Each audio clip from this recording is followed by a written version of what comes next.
Hello and welcome to the inaugural episode of the HorrorHouse podcast. I am one half of your hosting team, Morgan Robinson. Here is my other and better half. That's so true. My name's Daisy, and I'm the other part, the second part.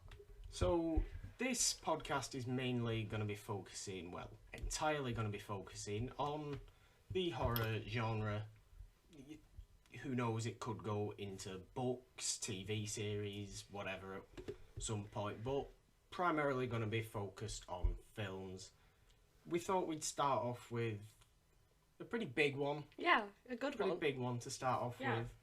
Sort of like going through some of our favourite sort of actors and actresses within the genre, or who we think is the best within that, because it's a big one. Yeah. That's a big one. Yeah, and upcoming actors as well. Yeah, and we thought it'd be a good sort of starting point for you all to hear what will be coming up. Yeah.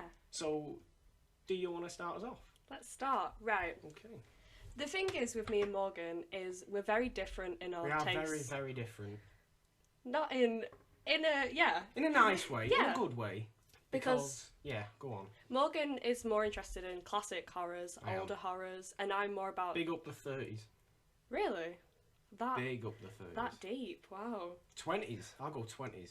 I'll go German. You'll go anywhere, I'll go 20s German. No boundaries. No. And I'm more about contemporary. Some would say better. Oh god, that's an opinion. I would not say better. And Morgan's I would say edited, good. so- I would say good. I would not say better. Well then, that's this argument's for another podcast, isn't it? It is. It's for a different episode. Start us off. Who's your first actor? My first choice is Patrick Wilson. Patrick Wilson is in all of the good horror these days. Good modern horror, yeah. Good modern horror. And some that wouldn't even be considered horror, but maybe like a thriller, like Hard Candy, which is genuinely amazing. Yeah. Like, Ellen Page is great, but Patrick Wilson's honestly the best part Patrick of that Wilson film. is also in the upcoming Magnificent Seven remake, I think. What's Magnificent Seven? Oh. What's Magnificent? You may have just angered Oh god.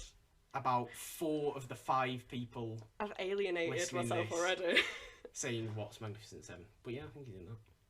But He that's should not be. horror. Hey, well, go on. It'd be a good film if he was. Yeah, the thing that's good about Patrick Wilson to me is he brings such like a sense of normality Right. in every film. Like in Insidious and in The Conjuring, he's just like, he's the regular, he's the everyday man. And it's completely believable. I think he's a good actor because he seems so normal. Right, okay. Insidious is the one where they go into that other dimension. Oh, Insidious is good for like... Or is that Insidious 2? I've not seen Insidious 2. Okay. Insidious, like, the first half is so good and it's all because of Patrick Wilson, and then the second half is rubbish and it's all because of Patrick Wilson. Is that when the Darth Maul ghost comes in? Yeah, pretty much. The Darth Maul ghost. I love the Darth Maul ghost. It's believable, and then she's like, and we have to enter the realm, and I'm like, okay, no, it's not. It's when it gets to realms. Yeah. So, Wes Craven's New Nightmare isn't one of your go-to films. That reference, just straight over. No, that's a no. You can quite clearly see very early on, Daisy likes modern. Yeah. I like anything that side of 1990. Which is going to be... Yeah, it's going to be interesting. We're like two extremes. We are. I mean, Patrick Wilson did The Conjuring as well. He did, he was amazing. He's in The Conjuring 2 as well, because it's the same sort of people that go to place to place. It should be really good though. I do really like Patrick Wilson, but he's best in Hard Candy, 100%. I haven't actually seen that. What is he... Hard Candy. What is that? Go on. What is that about? Hard Candy's basically, it's Ellen Page as a young girl who ropes in. It's like a paedophile revenge story. Right. Basically, it starts with those two speaking online, and they meet up, and she basically gets revenge on him, and it's him, and you're not sure whether he's like a paedophile or not. Oh, so it's quite a dark role for Patrick Wilson. Really dark, yeah. Considering the usual sort of dad. Yeah, exactly. I thought it was really good that he did it. Quite good. Yeah, I would recommend. Did you see Green Room recently? I did not know. That's like, because Patrick Stewart in that, he's obviously like, ooh, Patrick Stewart, he's very nice. He's very nice and gentle. And Yeah. Professor, Professor X, Charles Yeah. Xavier, Star Trek. He's not a violent neo-Nazi. Oh wait, in Green Room, he's a violent neo-Nazi. That was definitely the most interesting thing about that film. I like that film. That was a good film. You can check out my thoughts on that was on subtle. thepurpledom.com. That was very subtle. Very, very subtle. didn't Very see good that coming. plug there. Shameless. Very good. Shameless plug, really. But more on that later. Plug. More on plugs More later. on plugs later. Okay, Morgan, tell us one of yours. Well, I, of course, went classic. I'm going to start us off with the masterful Vincent Price, who you wouldn't get an actor like this in the genre today. Oh, definitely You not, wouldn't get no. an actor like this in genre today because the genre today is not fun enough. No, it's not. It's very, very dark. Mm. It tends to be very bleak, Yeah. or it's sort of like, ooh, family moves to Yeah. the Yeah. suburbs and something happens and now I'm talking in a trailer voice. But yeah, that's what you get. Vincent Price brought the fun to the genre. He knew what he was doing was campy. Yeah. He knew what he was doing was a bit silly, Yeah. and he embraced that. And I'm not going to try and do an impression of his voice because whenever I try and do an impression of Vincent Price's voice, it comes off as horrible. I think you should just try it. I'm not going to try it. I'm not going to hurt people's ears by trying that. I think But Vincent Price definitely has the best voice of anyone in the genre. Yeah. And he was, big in the 50s, 60s, 70s, and then towards the 80s he did the voice of Thriller. In the middle of Thriller. Yeah. Mm. That's Vincent Price. So Oh, really? you can get the darkness falls across the land. That was actually That pretty one. good, yeah. That one. That's Vincent Price. That was a very, very poor impression. But I wanted to talk about a few films from Price's resume. Is that right? Resume. Yeah, I think so, yeah. First off, I wanted to talk about the Haunted Palace, which is sort of like a smaller one. It's definitely a Price vehicle, because that's what they did in the 60s. They just sort of, Vincent, come on, we're having you in another. Yeah. And he said, yeah, I'm game. Okay, let's do this. But the Haunted Palace, I think, was really interesting because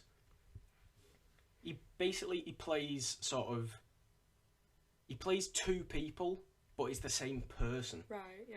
Because, so him and his wife travel to this it's based on H.P. Lovecraft. Morgan, I think- straight over my head. Straight over Daisy's head as well. This is far too ancient. H.P. Lovecraft, Edgar Allan Poe, all that sort of stuff.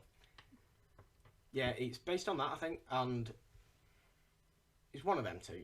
And basically, him and his wife go to this village, misty sort of typical horror village. Yeah. It's not a sort of contemporary film. Yeah.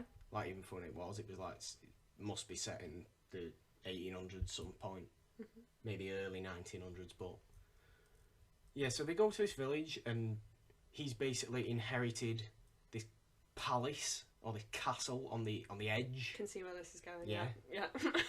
He's inherited this castle on the edge from his great grandfather, Right. I think. Nice and ambiguous, yeah. Yeah, and his great grandfather was a not nice man. Not a nice Well, he wasn't one, a no. nice. He wasn't a nice man. He was a warlock. He's a Right. war. Do you know that's basically a man witch? Yeah. Man Nice. witch. That sounded ridiculous. Yeah, but he was basically like a Satan worshipper, Right. like his great grandfather. So the house the is house- not going to be good. With a title like The Haunted Palace, I think you can understand where this is going. Yeah. Vincent Price, they go to this house, he sees the portrait of his great grandfather hanging up on the wall. Yeah. And it sort of takes over him. It's weird. It sort of hypnotizes him. Oh, right. I didn't expect that. And you know, because you can hear it. It's like voiceover, Yeah. but you can hear it. It's like telling him to, you know, you are me. You are the next version of me, Yes. and all this. You can't. The painting doesn't move, Yeah. but you get the idea. Yeah. So basically, it's his sort of acting. He just really quick transitions from sort of, oh God, what am I doing here, to let's go and kill people. Right. To, oh God, what am I doing here, to let's go and kill people again. Or it's something. It's like I think it's resurrection of his wife or something like that. I think it is. I've not watched it in a while, but I love Price in that because of his. It shows he's genuinely. It shows he's genuinely good actor. Yeah, not just a horror actor, but Not like just a horror genuinely actor. talented. Because yeah. he's like, you know, he can have the sort of whimsy and the comical nature when they, you know, when they go to the village and the villagers, which they always are, they're always like, don't go to the castle, Yeah. don't. This is like an episode of Scooby-Doo. Don't go to the castle. And he's just like, he's laughing it off. And that's what I love about Price. He almost laughs it off. What is that? Something fell. Something fell. Let's just ignore that. Yeah, he laughs off things that, like, shouldn't be laughed off. Yeah. But you just sort of can't help but smile when you're watching it because he's just like, he's gonna be alright. Do you think that this is why older horrors, and this might sound bad, but they don't age particularly well because they're so campy? Yeah. Definitely. That's what, you really got to be in a mood. Yeah. I'm lucky to really like camp horror Yeah.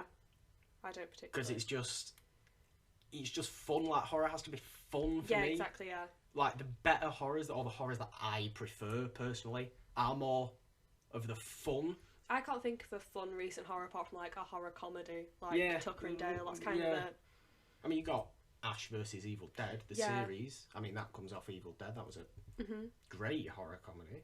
Yeah. But yeah, Tucker and Dale, that was a good one. Yeah, but I like like, Tucker and Dale. I think they can never get like. I don't think we'll ever be able to. Well, maybe not ever, but I think it's rare that we'll have a campy horror. Oh, we won't get back to camp. successful. Yeah. No way will we get back to camp. You can't.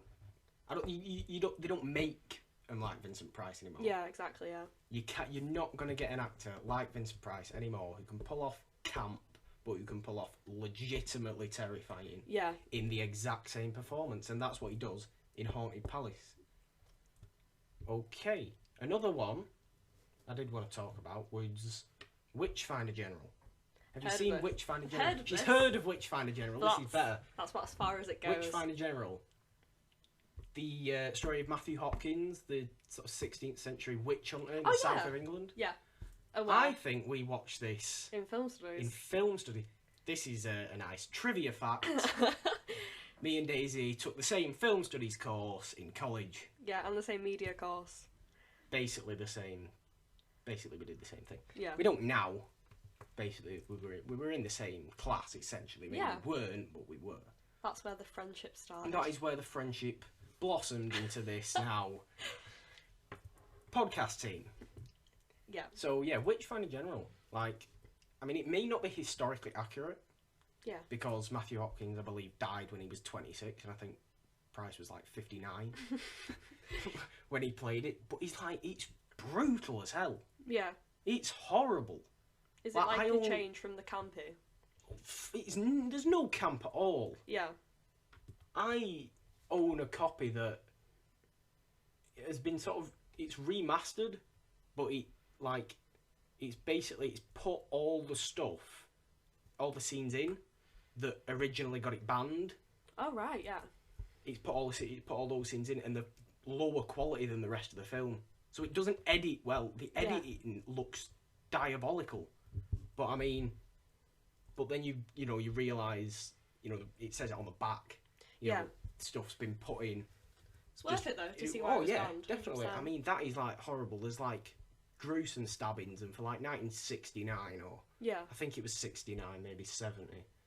Like, to see actual stabbing that looks good Yeah. and looks real. Would have been too much.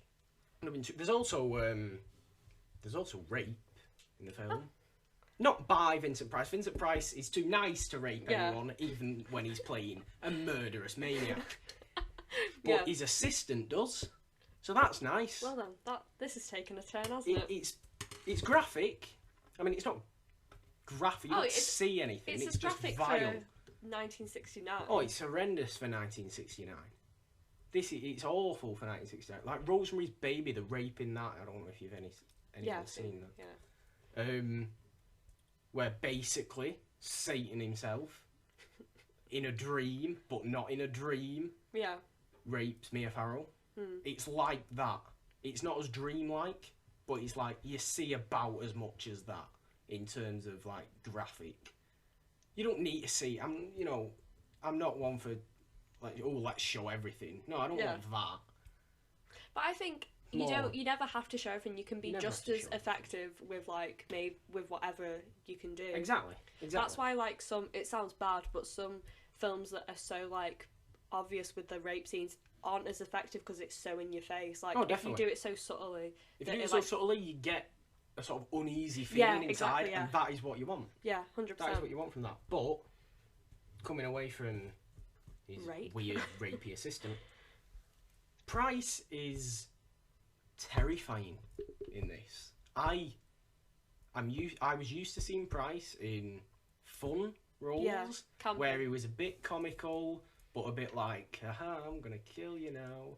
Or Morgan gave me like a really sinister look then as he said that. That was my acting. That was my acting chops coming into play. But yeah, he's like, I didn't like him in this. And that's unusual. I mean, I liked his performance, but I didn't like him. Like in the rest of his films, I sort of like, oh, I love Price. He's funny. Yeah, you can tell it's Price. Yeah. You can tell it's Price. In this, he's Matthew Hopkins. He's not Vincent Price. That's so strange. It's horrible, and like obviously with witch torture. Yeah. You know, if you know anything about 16th century English or European sort of witches, they did some horrible things to those innocent women. Yeah. And that is shown, like waterboarding and he's adjusted to like the subject matter. Burning is a pretty lengthy burning scene. But yeah, I thought that was quite a different film. Yeah. From what I was used to from Price. I really enjoy when actors who very rarely do horror make an amazing horror film. Yeah, it shows the talent. It shows the real talent for like doing anything. Like, because some actors get shoehorned in, and you can argue Price. Yeah. Or people, like Price, who get sort of, what's the word? And it's not shoehorn, but like, no, forget it. But they always do sort of the same role. Yeah. Typecast. There's one. They always do the same role, and like Price may be a victim of that. Yeah. But like this is completely different, and that's why I love this one.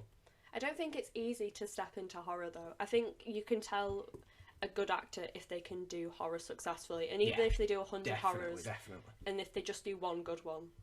Yeah, definitely. But they'll go down in history. They'll go down in people's minds. Yeah. Like that was a top-notch performance, and Price in which Finding General was. Good. Okay. Do you want to? My next one is I think it's from quite like a badly thought of franchise. I personally love the Saw franchise. I think it's the Saw. I think it's brilliant. Okay. The Saw franchise is actually it's the only 21st century big horror franchise. Yeah, exactly. Yeah. I mean, I like the Saw franchise. I don't think it's horror. It's gore for gore's sake when you get to 5 and 6. Oh yeah, but I think the storyline still exists. Like, I hate when people write off the Saw franchise. Oh yeah, no. After a while, it does get stupid. We can all admit that. The premise is stupid. But I think fundamentally, like, the first 4 films are amazing purely due to Tobin Bell's performance as Jigsaw. 100%. Yeah, I mean, do we want to spoil? It's old enough to spoil now, yeah, Saw. 100%, yeah. Isn't it? When Tobin Bell gets up at the end of the first Saw. Oh yeah, genuinely shocking. I mean, that is probably the best horror twist of this century. I remember reading about it, and I watched the actual film, and I was like, no, that can't be right. He's dead. He's obviously dead. Yeah. And then he just stood up. It was like lied there for the entire film. It was so... Saw 1 is a very, very good film. It's fantastic. Saw One 1 of the is best. a very, very good film. I'd say Saw 2. Saw 2 is a good film. The first 4 Saws are very, very, very good. Well, Obviously, I think they start getting a bit sort of gore for gore's sake when it gets to 3 and above. Now the parallels between Saw 3 and Saw 4, what makes the film good, and then like after 5. I haven't seen Saw 3 and Saw 4 for ages. I watch them on TV. Do you really? I've got the box set. I've not got the box set or anything like that. Fake I watch fan. them on TV. Fake fan of Saw, maybe. I think Tobin Bell's the fundamentally good thing. His character's completely believable, and when it gets deeper into his story, and you find out about why he turned into the Jigsaw, why it all adds up, And he's creepy. he's creepy as hell. Yeah, he's creepy, but he's at the flashback scenes where it shows him like going through like cancer and losing his son. He's completely believable, and you start to like identify very with good him. character, to be fair. When they throw in the all the illness. I think if Tobin Bell wasn't playing Jigsaw and someone else was, it would not be a good franchise, because the only thing you remember about Saw is obviously the gore, but it's Jigsaw. He is the face of the franchise. I mean, how old was he about when he started playing? Because I mean, he looks old. He looks old, but I don't think he's as old as he looks. I don't know how old Tobin Bell is. I'm not good on his. I've not seen him in anything other than Saw. Neither have I. I've seen him in a film with Hank from Breaking Bad, but I can't remember what the film is. Hank from Breaking Bad. What's that guy's name? I'm sure his name's Dean. Yeah, it is Dean. He's Dean or something. Dean something. Dean something. Dean there something. we go. There you go. That's his name. So yeah, not Hank from Breaking Bad. I love Saw. I think it's really good, and I'll always defend it. I like Saw. That's fair. I mean, I like gruesome stuff. Yeah, I think that's what I like about it, because it's like the first 4 are horrors where you have to think about them, and I love horrors where after a while they really, really affect you and you really sit and think about them. Yeah. But with Saw 5 to the finish, it's just watch it if you just want to see someone get mutilated. I mean, I'm down for a mutilation when it's done well. I am down for a mutilation when it's done well. You go back to stuff like, even stuff like Witchfinder generally. Yeah. I mean, that's got burning in, and you see that. Yeah. You see burning of like hair coming off and skin, burning up, and that's nasty. And I mean, it's just sort of, it's obviously that's then, this is now, or like this is 12 years ago, or whenever Saw started. 2004? Yeah, it was 2004. Yeah, so, I mean, it's gruesome, but it's sort of like, you want to watch it. Because it's gruesome, yeah. Because it's sort of like, that affects you. Yeah. Like, especially like in the first one. Yeah. Like when it gets to 5, like you say, it just gets like the story violence. Yeah, pretty much. Yeah. Blood, yay! I really like. I think a lot of horrors, a lot of gory horrors, have learnt from the Saw franchise. Like the Human Centipede. Like I think what's good about Human Centipede. What's good about gory horrors? Well, not gory horrors, but what's good about good horror films is that they put like a reference. With Saw, it's like, you don't deserve to be alive, so we'll give you the reason. With the Human Centipede, it's what would you do? Like, it's just like the Human Centipede is just no. It's just no. It's no. I can't. I watched the Human Centipede. Have you seen the second one? I don't remember if I've seen the second one. I've watched Human Centipede 1 and pretty much threw up. And I'm not going back to that. And I can watch a lot of stuff. Yeah. I can watch pretty much anything, but that was the next level, and it was too much for me. I remember wanting to watch it when it came out, and I managed to watch it with a group of friends, and it wasn't that bad. And then I watched it a few weeks ago, and it was genuinely horrible. I don't know what it was about it. The third one as well, isn't The third one's terrible, but the second one, Isn't the third one where they make like 100-man line? They're in a prison. It's terrible. God, no. It's got Charlie Sheen's accent. Charlie Sheen's ex? Brie Olsen? Is that her name? The porn star. She's in it.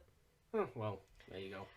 Trivia. If you want a porn star in your film, go to Human Centipede 3. I think it poses a good question though, like, because obviously Tom Six created the franchise because he did. This is which is a ridiculous name. Six. He's in the third one playing himself. Is he in it? He actually is, yeah, playing himself. God. Basically, he was watching. I think he's Danish. He's probably that's not even relevant. Of course, he's Danish. He would be. Ooh, this isn't racism. It's turning dark, isn't it? He basically got the idea for the Human Centipede. Europeans are weird. European horror is European horror is weird. Yeah, it's the best kind of horror. Because But Italian horror, I'll give you that. No. Spanish. Yeah, Faz. Italian though. I don't know. 70s Italian horror. Oh, again. Again with the 70s. Again with the 70s. 70s Italian horror, no. But like. But yeah. He would have to be European to come up with something like this. Yeah.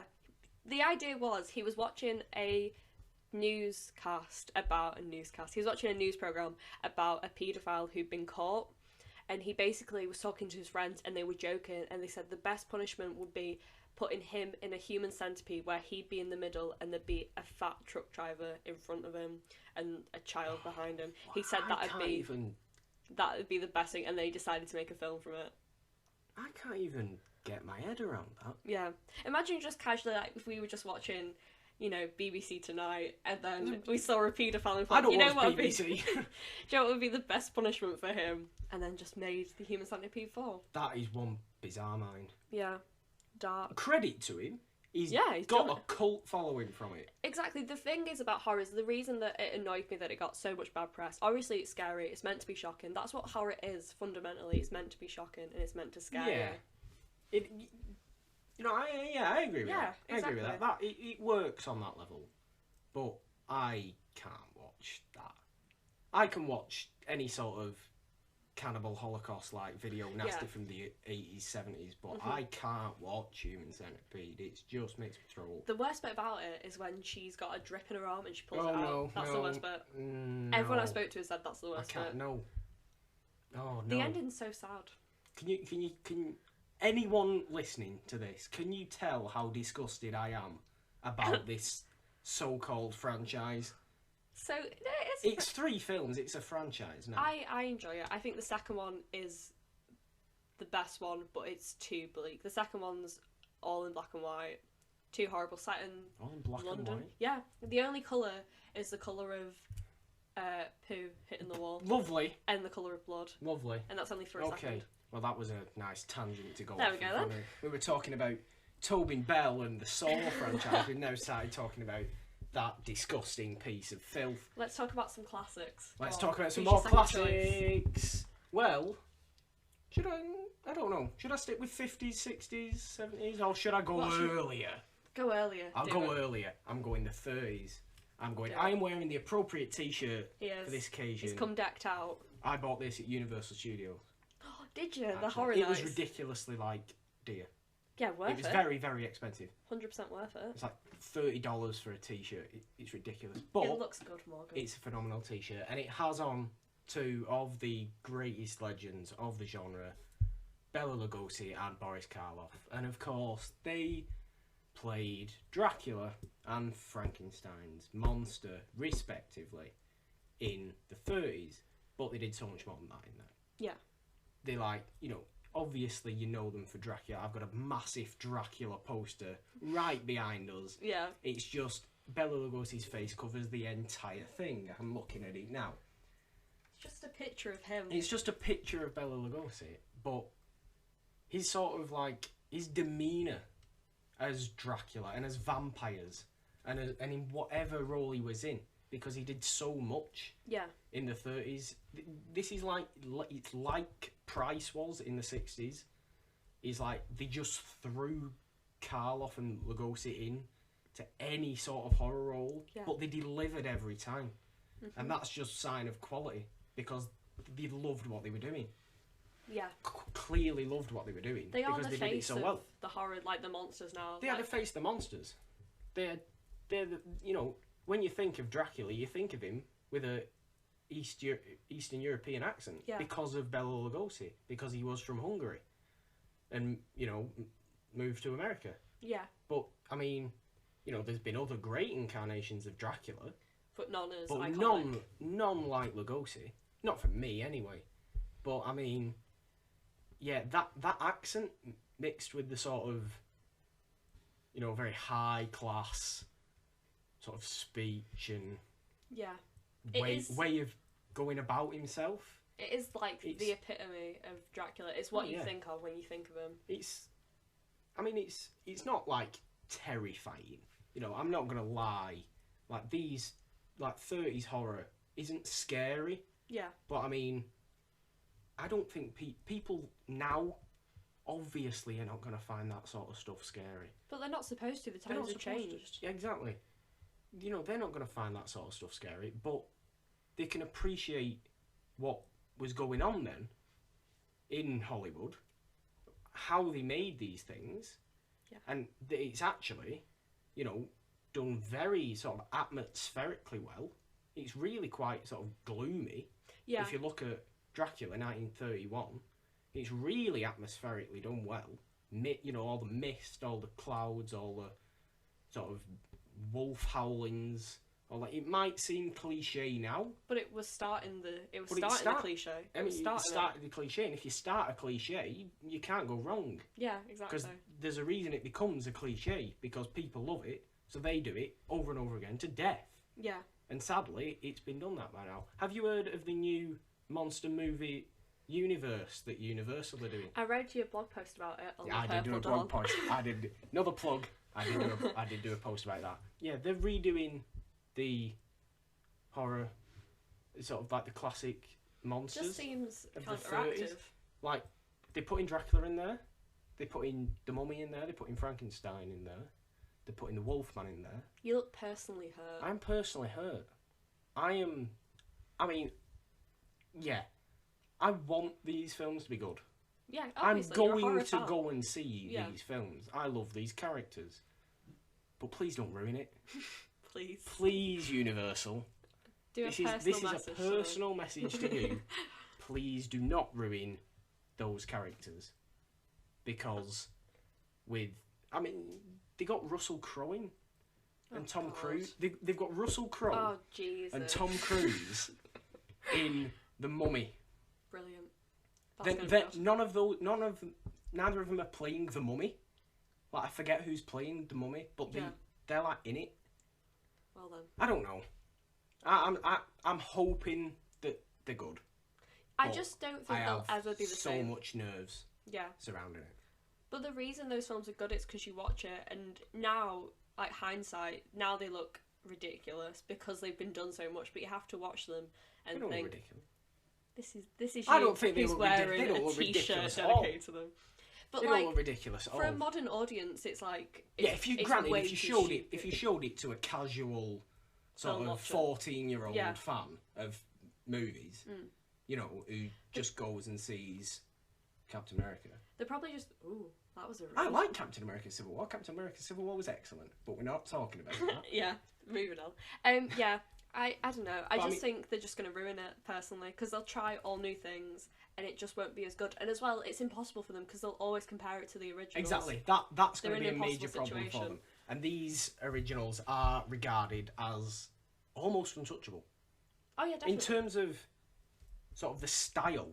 Yeah. Like, I mean, obviously there's been loads of examples of Dracula and Frankenstein's monster over the years, but they've all had the different style. Yeah. I think because Universal are doing this again, I think they'll just... I'm hoping they don't, but I think they'll just redo that same Yeah. style they used all those, like 80 years ago now. They'll think it's a kind of a full safe formula, though, won't they? Because they'll think, well, we're just redoing it. Yeah. I don't know. That might be a topic we need to get more into detail on a future episode. But I do want to talk a bit about Boris Karloff as Go for well. Do it. He's from Bristol. He was from Bristol. Really? He had a horrible lisp. Yeah. Like, when you hear him speak, because he has plenty of speaking roles, Yeah. but his lisp is really thick. And it's like, I did not expect that. how were you so successful as an Yeah. actor with that lisp? But it's like, it works. He makes it work. He doesn't take you out of his character. Like, Yeah. I've never seen a horror actor use the body and the face better than Boris Karloff, Yeah. because he was so sort of gloomy looking. Like him, but what was That that? was someone's phone. Like embodying the character. Like, if you look at him, Yeah. you see the character. You don't easily need to speak. No, he doesn't need to speak, and he is easily the best Frankenstein incarnation on screen. Easily. And he groans and screams in that film. He doesn't do anything else. He shrieks, he wails, he whines.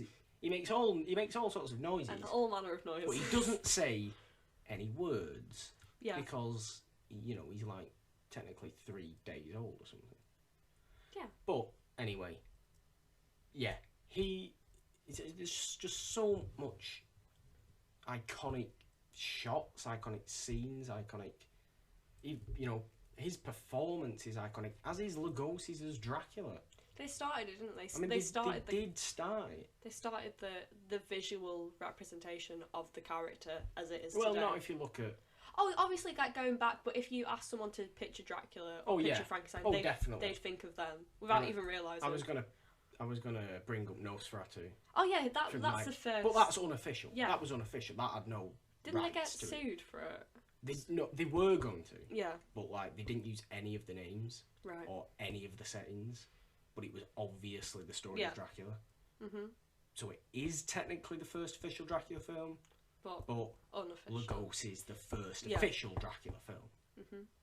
But yeah, I mean, the two of them are just so iconic. I actually wanted to talk about one that they did together, Go on then, do it. which is the Raven from 1935. Oh no. It's You a nearly real had me, but no. no. It's a real. It's a vehicle. It's Yeah. a vehicle for them. But it's also based on old Edgar Allan Poe. So It's based on a poem. right. But it's sort of based on a few different stories. Like this film is based on a few different, sort of events in different Edgar Allan Poe sort of writing. So fundamentally, it's like taking horror literature. Probably Yeah. the most famous horror writer. Oh yeah, him and Lovecraft. But yeah, the Raven. It's sort of weird because Karloff plays a criminal. Oh, bloody hell. There was another bang. Lugosi plays this. He's just this guy in this sort of big fancy house, Right. and he's just got these. He's got this sculpture of a raven that he really loves. That he's sort of attached to, Yeah. but that ultimately doesn't really play a part. It's just sort of strange. Like at the start, I just remember him just like talking to this raven statue, but like by the end, he just isn't really involved, and it's just This sort of weird. So weird. It is weird, but like basically, Lugosi captures Karloff. Karloff comes to his house. I did not expect No, this. Karloff comes to his house Yeah. like, as an escaped criminal Right. seeking refuge. Right. But Lugosi captures him. Okay. Right. Like, I'm sure Karloff has some sort of burned face. This is the weirdest. It is really weird. It's really weird, but I like them both in it. It's just an example of them both being in an incredibly successful film, purely because of them two. Yeah. It's just this is how big they were. Without the characters. I mean, this film is a bit weird. Yeah. It's not silly because we haven't got to the 50s yet, Yeah. but it's strange. It's not normal. But I'll tell you the ending with sort of like Lugosi has a guy strapped to sort of like a board. Yeah. And they have a pendulum of an axe swinging down. Like Saw, yeah. That's pretty intense, and that comes from Edgar Allan Poe's Pit and the Pendulum. The knowledge. I can't have an Edgar Allan Poe book up there You do. Stories and poems. So many horror references. in this room. Right. Yeah. Okay. Do you want to give us your next one? This is my final one. Daisy's final The one. final one. We've been going for like 30, over 35 minutes. Solid. I Over thought we'd 35 struggle, but no. We've not struggled. Efficient. This has been a good start, I think. Yeah. I mean, I don't know what everybody else thinks. Give us I- feedback. I assume they're liking it as much as we are. Give us feedback. Be sure to give us feedback in, comments on Twitter. You can follow me on Twitter Go on, plug it. at Go the on. Purple Don. You can follow me on Instagram at the Purple Don, or you can go to my website, which is, funnily enough, thepurpledon.com Amazing. with the 3 W's. Daisy, would you like to plug anything? Well, Morgan's a lot more prepared than me. Not that I'm unprepared. She's unprepared. No, not that. Twitter, go to Towner. That's horrible. I've only really got Daisy. Don't do that. Yeah, come on, guys, we're all friends.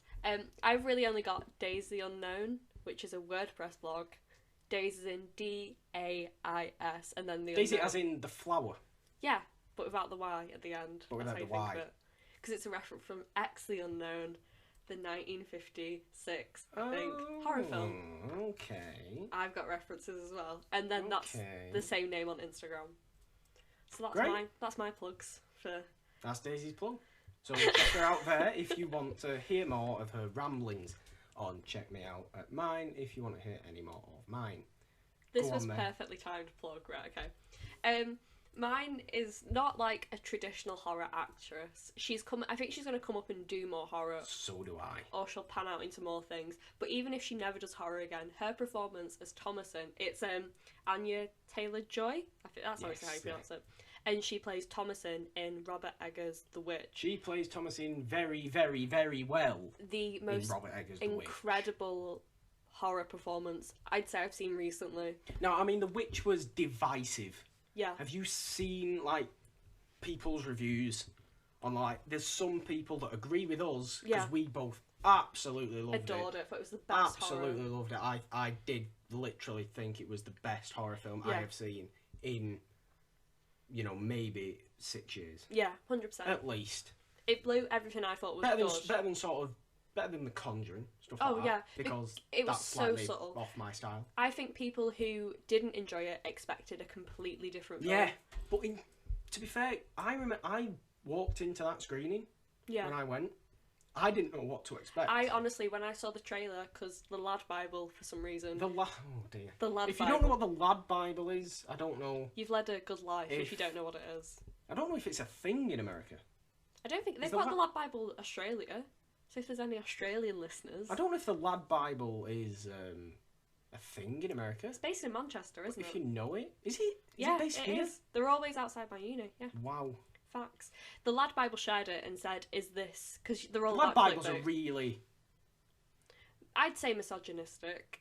A bit... So would I. Yeah. They're just... It's just everything. They'll just jump on the back of anything that's viral, say a lad did it, that's it. And a lad is basically a guy who is... sort of looked upon by other men. An all-rounder. As a top guy. As a top lad. He's a top guy. Yeah. Morgan's nearly a lad. I'm nowhere near. Nowhere near. I think a lad's a status that you need to obtain. People who aren't lads don't like lads. That's a fact. So if you if like this has confused you, good, don't search it. Exactly, yeah. Basically, the Lad Bible shared the video and said, oh, is this the scariest horror trailer ever? And I watched it and thought, that looks absolutely rubbish. I didn't watch the trailer. I shouldn't have watched it. Well, no, I think because I watched it, it made me think it was rubbish. So I went in to see it, expecting it to be jump scare after jump scare, really not expecting anything from it. And I watched it, and then 2 days later saw it again because I needed to see it again.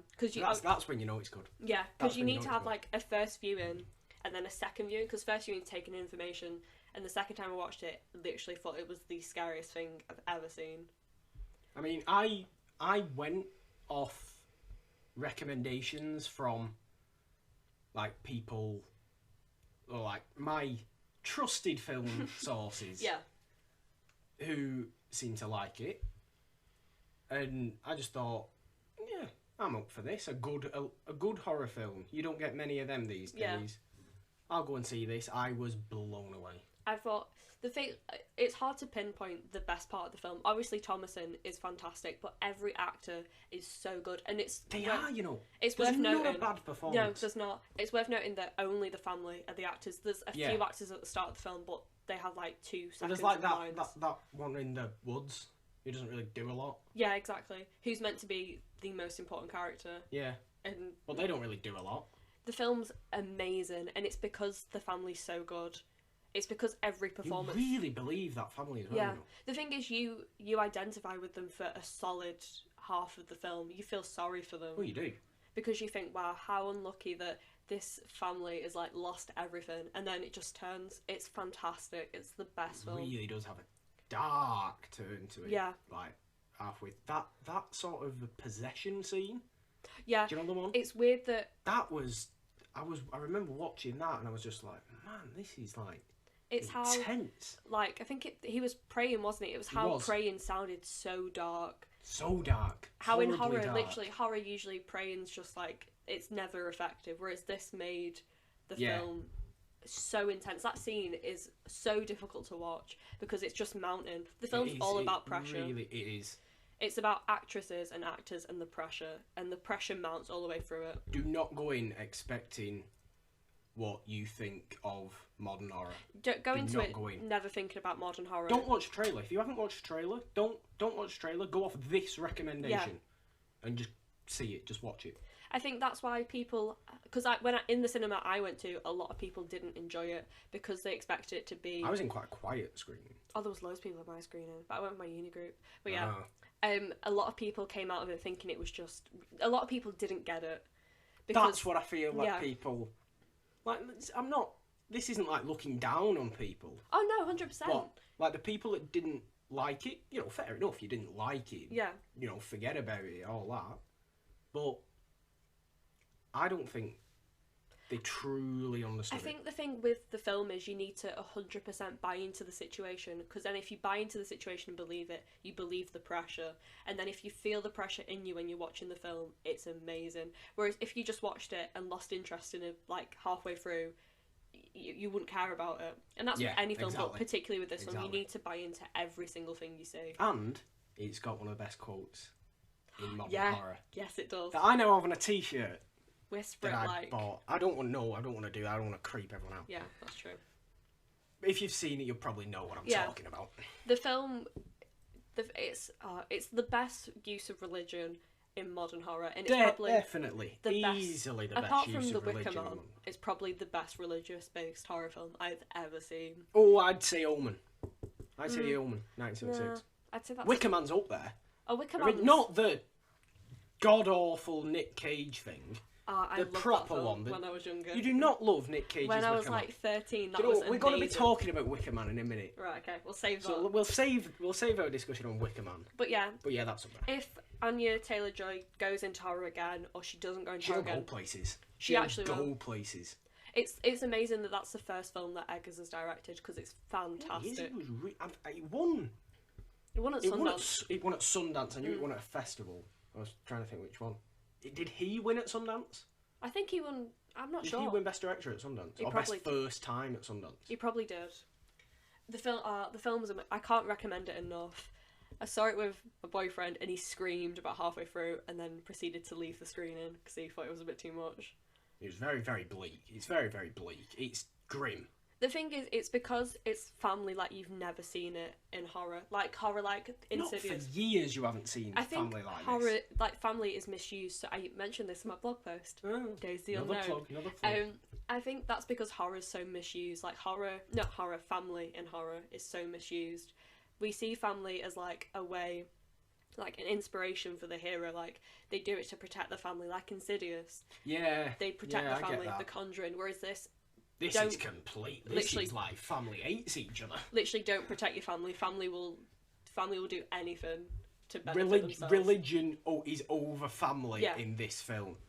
Yeah, it's so good. And if you're especially religious, it'll affect you even more. Oh yeah, 100%.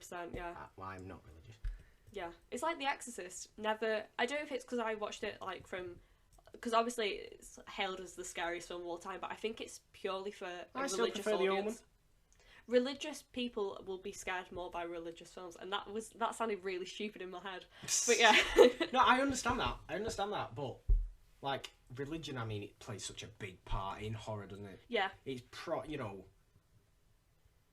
aside from maybe sort of sex, yeah, it's probably the biggest sort of especially theme. In European horror.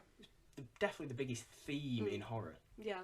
It's because it's so effective, and The Witch shows how it can be done so effectively. It does. The prayer scene. It hasn't been done this well for decades. The thing is, religion is in every frame of the film. In everything, really is. Religion's there. Like, the fact that they go into the woods and there's nothing, like... I mean, this is set in the 1600s as well, isn't it? Yeah, it is. So, like, religion's big back then. Yeah, that's why they get kicked out, isn't it? The It is. Puritans, and they've all sinned, and they don't believe they've sinned. Yeah. So that's why they get kicked out. They get and kicked the out film's of the all village. about sin. And they move to the edge of a forest. I watched an amazing discussion about it on this website. No, it was on YouTube, but it was this guy's website. And he was talking about how the film's about sin and how each character is trying to live with the sin that they've committed. And it just made me see the film. I like that. Yeah, it made me see the film in a completely different way. I like that. Yeah. Yeah. I like that. It's okay. Yeah, won't ruin it for you, but yeah, go see The Witch. Yeah, Anya Taylor-Joy though. Yeah, 100% look out for her. Is going places. She will go. She's young as well. She's like 20.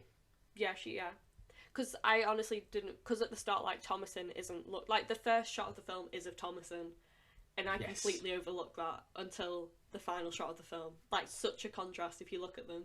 So yeah, go see it. She'll go places, and if not, She will.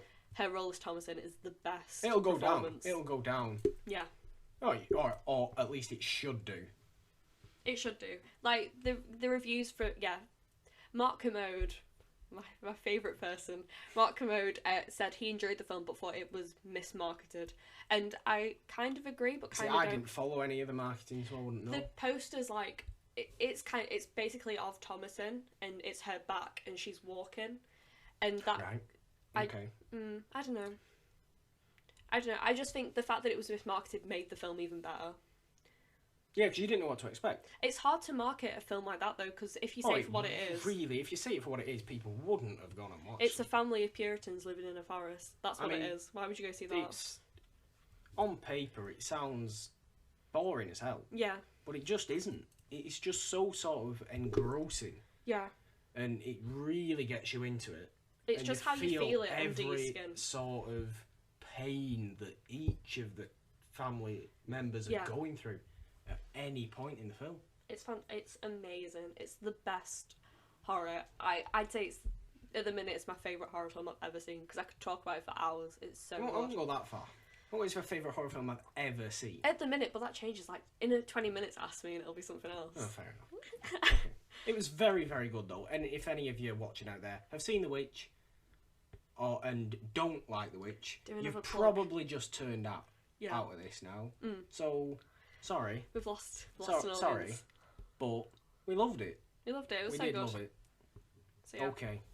Go on, Morgan. Should we finish off with a banger? Let's finish off with a big one. With a big one. Christopher Lee. Yeah, gotta be. Obviously. Christopher Lee. I remember when he died. Yeah. I remember where I was when I died because it was just after we had done an English exam. Yeah. In college. And I remember I was sitting with two of our good friends. Yes. Who will remain nameless, but if they listen, they'll know exactly who they are. Yeah. I remember I was sitting with them, and it came up on a TV screen. Yeah. On BBC News was on that Christopher Lee had died. I had to take 20 minutes. Yeah. That long. I had never been I had loved actors previously that had died. But Lee's death really sort of affected me for like a good few days. Yeah. Like a good I was in legitimate mourning. But he's the most important horror actor. Definitely in British history. In British history, yeah, 100%. Definitely in British history. There's just no one. I mean, I've seen him. A few of his Hammer horror films, but I remember in film studies we saw a clip of him in a Star Wars film. Yes, of course, he was in Star Wars, Count Dooku, episode 2 and 3. And I remember our film teacher dies in 3. Saying that it was a bit of an unfair casting because he seemed so old. I remember... He was old. He was like... He must have been 80. Yeah. He must have been 80 when he was... I think he was 80 it was a full-on when Attack of the Clones came out. Yeah, it was a full-on sequence of like... Well, he had a stunt double. Yeah, but still, you could see him, and he seemed like so old. And I remember... Hey, he's good in it, though. I remember thinking he's one of the better parts of those two films. Yeah, but not very good, are they? No, they're not very good. But I like the Star Wars prequels. I don't love the Star Wars prequels. But I'm not a hater. I remember thinking that he must have. I'm not a hater. I'm not a hater of the Star Wars prequel. I remember thinking he must have been, because I literally didn't know anything about him. I remember thinking he must have been a very important actor if someone that old was in such a big film and playing such a big part. Well, he was a very, very important actor. And I know that now. Especially to this genre. Okay, go on. Should we talk about him as Dracula? We've talked about Dracula. Maybe we shouldn't talk about him as Dracula. That's just know obvious. He's excellent as Dracula. Yeah. You know, he's played Frankenstein as well. He's played the Mummy. All these ones that Lugosi and Karloff played back in the 30s. Mm-hmm. We mentioned it a while ago. Yes, let's talk about did. The Wicker Man. Yeah, that was subtle. I forgot, yeah. Good segues. I'm learning. Yeah, The Wicker Man. Amazing. The Wicker Man is up there in my top 5 favourite horrors. I can't think of one, but you know, you have your sort of 5 or so. Mm-hmm. The Wicker Man is up there. It's probably the best older British horror. It's just amazing. Outside of Hammer, yeah, I'd say it's the best British horror. Mm-hmm. Yeah. Outside of Hammer, definitely. Amazing, so good. It's probably my favourite British horror. Again, like The Witch. I'm thinking of it now. It's probably my favourite. Yeah, it's mine. British horror. I think it's like The Witch, and it's purely the actors are amazing, but it's purely down for Lee's performance. It just gets under your skin. And you don't see him till 40 minutes in. And then the film's only 80 minutes long. He steals the film as soon as you see him. He steals it completely. It's all about his opening line. Character. It's so good. Yeah, anything he says is just like, wow, this is just perfect. The depth of the situation hits you as soon as he comes in. Up until the film, it seems kind of not a bit farcical, a bit unbelievable. No, I understand that. Yeah. Because, Sergeant Howie, played by, this is a real name, Edward Woodward. Yeah. That's an actual name that someone was called. So let's just call him Woodward. Woodward, yeah. But, his character, Sergeant Howie, is... ridiculous. He's ridiculous. He's meant to be ridiculous. He's a ridiculous character, and it can sometimes turn it funny. Yeah. But I don't mind that. I think that's what makes the film so good. I don't mind that. That makes it so good, because when the truly sort of horrific things come into it, then it's just sort of complete tonal shift. Yeah. And it's just like, wow, I did not see this coming. And Lee's the main reason why the main reason that it shifts so well, and it's completely believable when it shifts. Because it's not like the film's the film's meant to be farcical. It's meant to be a bit out there, and then as soon as he comes in, you don't think, that's one step too far. You think, no, oh my god, you think this is the next level. Yeah. And I mean, I love the female casting as well. Yeah. Britt Eklund. Yeah. She's great in it. I think. And Ingrid Pitt is in it. Yeah. For a little bit, she's adds to sort of just it's just how he's disgusted at what is going on this island. I think every part of the film makes it so good. I'm thinking back now, everything about it. That's why Edward Woodward's casting is so good, because he's a normal man like Patrick Wilson. He's a normal one who's in an impossible situation. That's a good comparison. Comparisons are on point there. Yeah, no, it's amazing. Everything about it is designed to make him look more and more ridiculous, and then Lee is the thing that holds it all together, the thing that makes it so believable. But if you can get into Howie's head, near the start of it, if you can take yourself there, then it is really, really effective. Yeah. I mean, it is every little detail of every one of these places on this island that he goes to. The school, the graveyard, not real graveyard, considering the church isn't a church, because these people aren't Christian. Yeah. Unlike Sergeant Howie, who is ridiculously Christian. That's why the sexual scene is so, when she's dancing and yes, that is an excellent scene. It's temptation on screen. Yeah. I think it's essentially the devil on screen as far as Howie's concerned, which is just, again, religion. It's perfect contrast. Yeah. It's I don't know.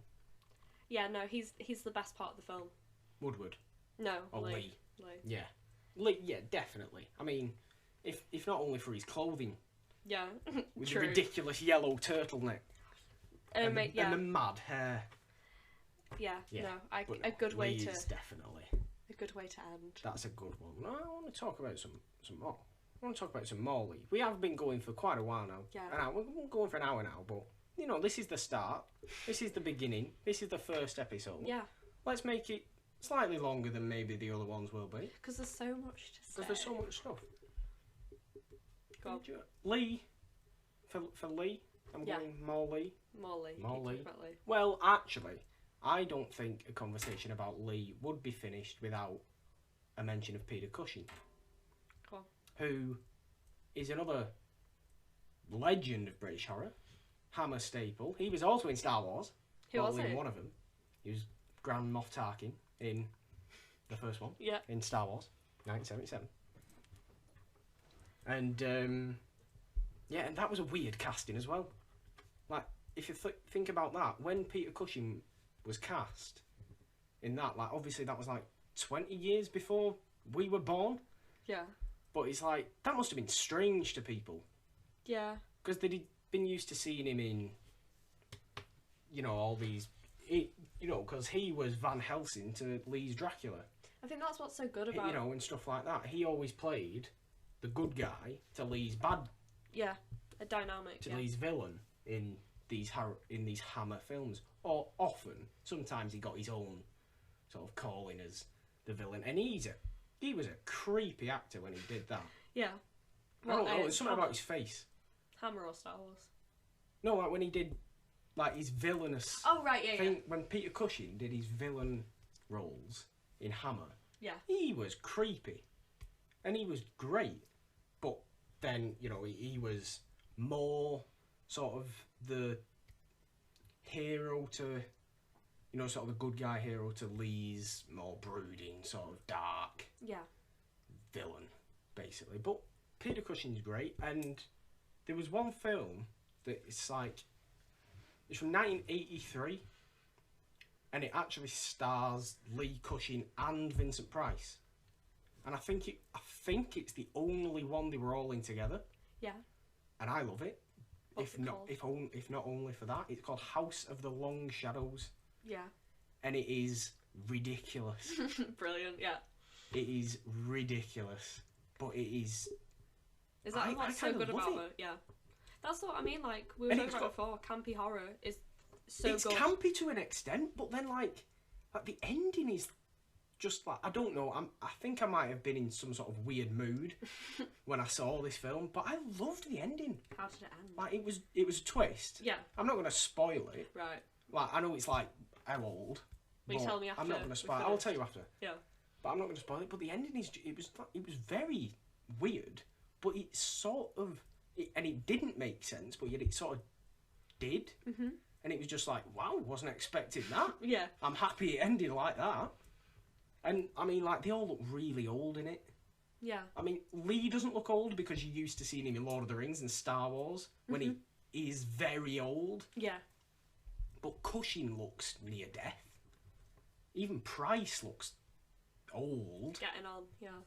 I mean, 1983, I don't know how... I think, well, that's 10 years before Price died. I don't know when Cushing died. Maybe the late 80s. But, I mean, it was great to see these three play off each other. Were they good together? They're very good together. And, you know, for being three legends of all the same time, just to see them sort of work so well together. And, you know, listening in interviews that, like, Christopher Lee gave, he was really good friends with the both of them. Like, they were all really quite good friends. Yeah. And that's just nice and heartwarming, I think. Very heartwarming. Very heartwarming. To start ending this episode 1 of Horror House with a heartwarming. A heartwarming note. With a heartwarming note. That's nice. Of Lee, Price and Cushing all being best buddies. friends. Best friends. The best of friends. They used to play chess together. How heartwarming. They used to play chess together. I've seen pictures of them playing chess together and they are beaming. They are beaming. It's brilliant. Is there anything else you want to say before we wrap up? I think I'm okay. I've enjoyed this. It's gone well. We've gone into I think it has gone well. I can't wait to do more. Well then, always ready for the next thing. Always ready. I've enjoyed it so much. Thank you for listening, even though we've not finished yet. But No. Still. Well, yeah, okay, so last bit, if you did like this podcast and, you know, think we deserve some sort of Praise. please, you know, like, comment, share, Discuss. retweet on Twitter, you Carry know. on the conversation. Follow me on Twitter and Instagram at the Purple Dawn, or go to thepurpledawn.com. Daisy's got her own stuff. Go on. Daisy Unknown on WordPress and Instagram, and I'll make a Twitter soon. Promise. I'll get a Twitter out there when Yeah. she does this. That's anyway. Yeah. Or you can follow the podcast actually at HorrorHouse Pod on Twitter. You know, that'll be full of stuff. That's all your recently made thing. This is all your recently made thing as well. This is the That'll first be of many. This is the first of many. We hope you enjoyed it. Please like, share, and all that if you did. Thank you for listening. Thank you for listening. See you again. Bye.